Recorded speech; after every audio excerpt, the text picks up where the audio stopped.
మరి ఈ కేసుకు సంబంధించి జనార్దన్ రావు చేసినటువంటి వ్యాఖ్యలు ఆరోపణలు వాస్తవమా లేకపోతే జోగి రమేష్ చేస్తున్నటువంటి వ్యాఖ్యలు వాస్తవమా? నిజంగా జోగి రమేష్ ఇందులో పాత్ర ఉందా లేదా, లేకపోతే జనార్దన్ రావు తోటి వీడియోలు ఎవరైనా చెప్పించారా? సో వీటి మీద చూస్తున్నటువంటి మీరు కూడా మీ కామెంట్స్ రూపంలో మీ అభిప్రాయం తెలియజేస్తే ఖచ్చితంగా లాస్ట్లో ఒకటి లేదా 2 నిమిషాలు వాటి మీద కూడా మనం చర్చించేటువంటి ప్రయత్నం చేద్దాం. సో కారుమంచి రమేష్ గారితో మాట్లాడే ముందు ఒకసారి పిసిఆర్ అది ఒకసారి ప్లే చేయండి, జనార్దన్ రావు బయటను ఒకసారి ప్లే చేయండి ప్లీజ్. నా పాత్ర ప్రమేయం లేకుండానే జోగి రమేష్ గారి ఆధ్వర్యంలోనే నేను ఇంతకుముందు గవర్నమెంట్లో ఉన్నప్పుడు కూడా తెచ్చుకొని చేశాను సార్, బయట నుంచి తెచ్చుకొని. అదేవిధంగా గవర్నమెంట్ రాగానే అది అంతా ఆగిపోయింది సార్.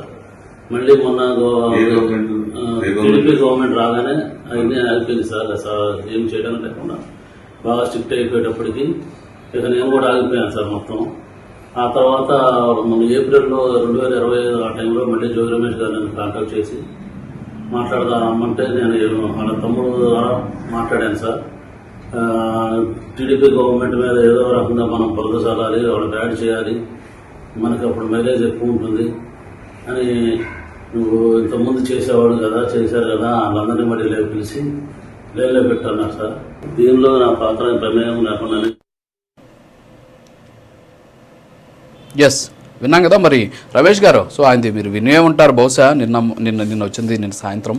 సో మీరు ఉండొచ్చు, మళ్ళీ ఒకసారి ప్లే చేశా. సో ఇదంతా కూడా మీరు చేసినటువంటి కుట్ర, వైఎస్ఆర్ కాంగ్రెస్ పార్టీ అలాగే జోగి రమేష్ చేసినటువంటి కుట్ర, కూటమికి చెడ్డ పేరు తీసుకురావాలి, అందుకే ఇది చేశాను అని చెప్పేసి ఆయన ఆ వీడియోలో చేతులు కట్టుకొని చెబుతూ ఉన్నటువంటి మాటలు మనం వింటున్నాం. ఏమంటారు రాజు గారు? మీకు ప్యానల్లో ఉన్న సభ్యులకు అలాగే ప్రైమ్ 9 వీక్షకులందరికీ వెరీ గుడ్ మార్నింగ్ అండి. ఇక చంద్రబాబు నాయుడు గారికి మొన్న జరిగిన కల్తీ మద్యం విషయంలో ఆయన రెడీ హ్యాండెడ్గా ఆయన ప్రభుత్వం వీళ్ళందరూ దొరికేసేటప్పటికీ ఏం చేయాలో అర్థం కాక పిచ్చి పట్టిన వ్యక్తిలాగా ఏదో ఒక విధంగా ఈ కేసుని వైఎస్ఆర్ కాంగ్రెస్ పార్టీకి అంటగట్టే విధంగా ఆయన ఒక స్కెచ్ను తయారు చేసుకున్నారు. ఆ స్కెచ్లో భాగమే ఈరోజు ఈ అద్దేపల్లి జనార్దన్ రావు వీడియో. ఇప్పుడు అతను జోగి రమేష్కి నిజంగా అంత సన్నిహితుడైతే జోగి రమేష్ గారే ఇవన్నీ చేపిస్తే ఇతను బీఫామ్ ఇచ్చేటప్పుడు, ఇది చూడండి సార్, జయచంద్రారెడ్డికి బీఫామ్ ఇచ్చేటప్పుడు పక్కనే అద్దేపల్లి జనార్దన్ రావు. రాజు గారు కనపడుతుందా? రాజు గారు కనపడుతుందా ఈ ఫోటో? చంద్రబాబు నాయుడు గారు బీఫామ్ ఇస్తున్నారు జయచంద్రారెడ్డికి. ఏది మొన్న ఎన్నికల్లో 2024 ఎన్నికల్లో తంబళ్లపల్లి నియోజకవర్గానికి చంద్రబాబు నాయుడు గారు బీఫామ్ ఇస్తుంటే ఆ బీఫామ్ తీసుకునేటప్పుడు పక్కనే ఉన్న అద్దేపల్లి జనార్దన్ రావు. మరి ఈయన జోగి రమేష్ గారికి ఇంత మందు తయారు చేసి కల్తీ మద్యం తయారు చేసే విషయంలో ఎంత అత్యంత సన్నిహితుడు అనేది ఈ ఫోటోల ద్వారానే మనందరం కూడా అర్థం చేసుకోవచ్చు.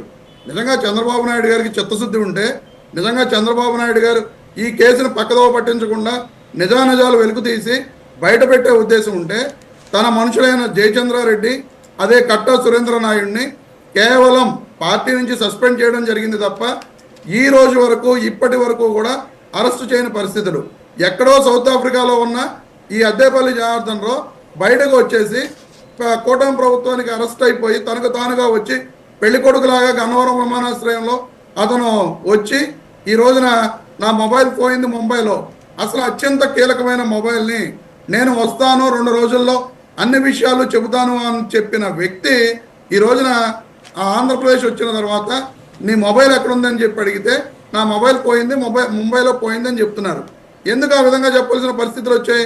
అతని మొబైల్ కనుక బయటకు వస్తే దాంట్లో టీడీపీ నేతల యొక్క పెద్ద పెద్ద తలకాయలు అన్ని వ్యవహారాలు బయటికి వస్తాయనే ఏకైక ఉద్దేశంతో అతని మొబైల్ను కూడా ఈ రోజున అతను బయట పెట్టని పరిస్థితి.